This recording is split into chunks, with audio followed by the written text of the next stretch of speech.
মধ্যপ্রাচ্যে চলমান সংঘাত দ্রুত অবসানের আহ্বান জানালেও ইসরায়েল পরাজয়ের মুখে পড়লে দেশটির পক্ষে যুদ্ধে অংশ নেওয়ার ঘোষণা দিয়েছেন উগান্ডার সামরিক বাহিনীর প্রধান জেনারেল মুহুজি কাইনেরুগাবা। বুধবার সামাজিক যোগাযোগ মাধ্যম এক্সে দেওয়া এক পোস্টে তিনি এই মন্তব্য করেন।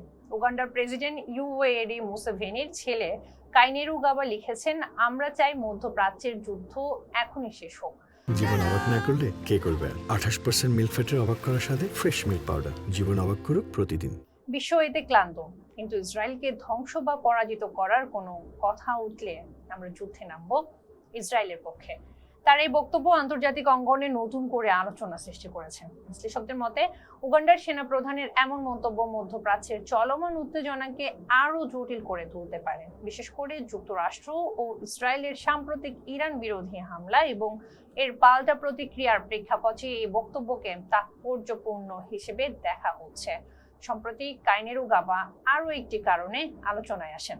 তিনি 1976 সালে উগান্ডার এন্টেবে বিমানবন্দরে ইসরায়েলি কমান্ডো অভিযানে নিহত ইয়োনাতান ইয়োনি নেতানিয়াহুর স্মরণে একটি মূর্তি স্থাপনের পরিকল্পনার ঘোষণা দিয়েছেন।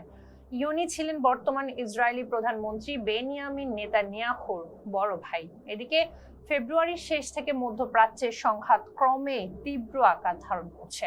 ইসরায়েল ও ইরানের মধ্যে ড্রোন ও ক্ষেপণাস্ত্র হামলা অব্যাহত রয়েছে, যার প্রভাব ইতোমধ্যে পার্শ্ববর্তী দেশগুলোতেও পড়েছে।